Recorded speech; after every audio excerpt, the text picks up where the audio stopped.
Donc c'est un modèle 1891-30. Donc voici la munition. Munition de surplus.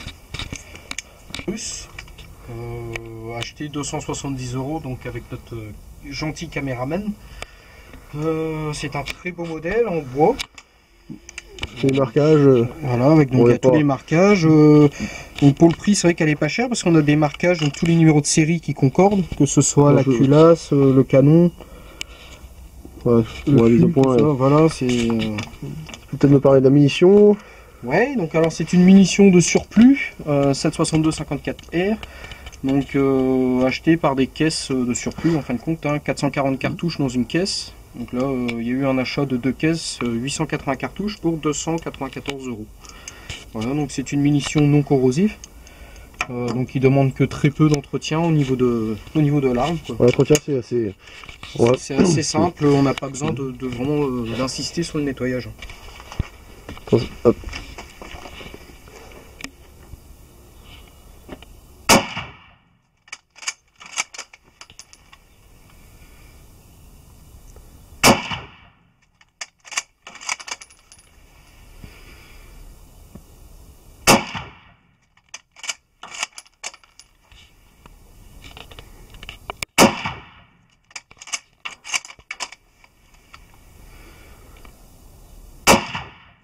Comme mon collègue a dit, c'est une munition de 7,62 par 54 R.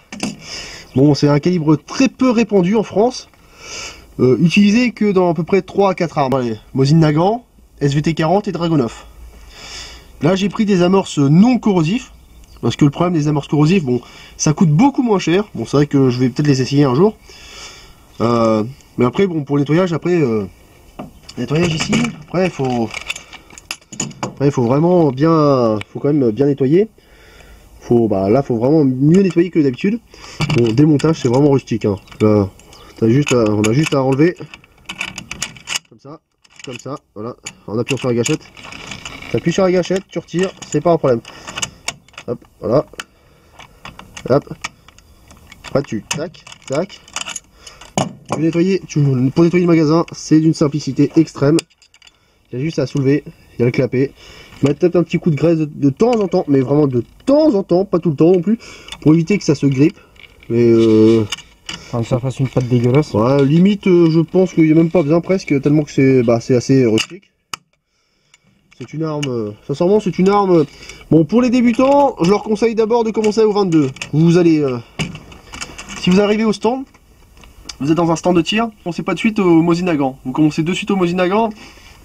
Ça va être un petit peu dur parce que déjà là c'est une plaque de tôle, c'est vraiment là ça tape de suite contre l'épaule. C'est bon, c'est une arme, j'ai pas envie de dire d'homme, mais c'est comme une arme d'homme, c'est quand même une arme costaud.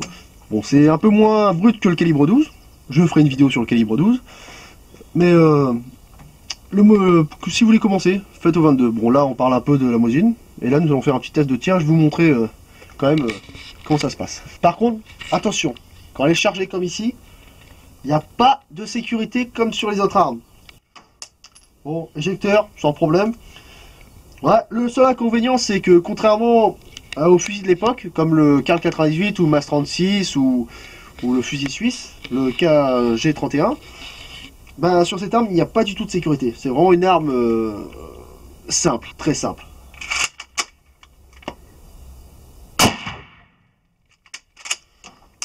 Là, on voit quand même qu'il y a quand même du recul, mais ça va. Ça pourrait être...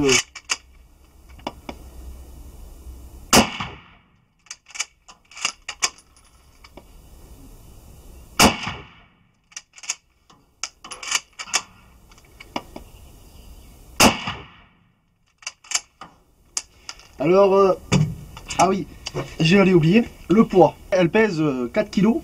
Bon, c'est vrai que quand on se dit 4 kg comme ceci, ça fait peut-être pas beaucoup. Souvent les tireurs, bon, beaucoup de tireurs posent quelque chose ici comme un étau. Ils tirent, comme ça l'arme est posée.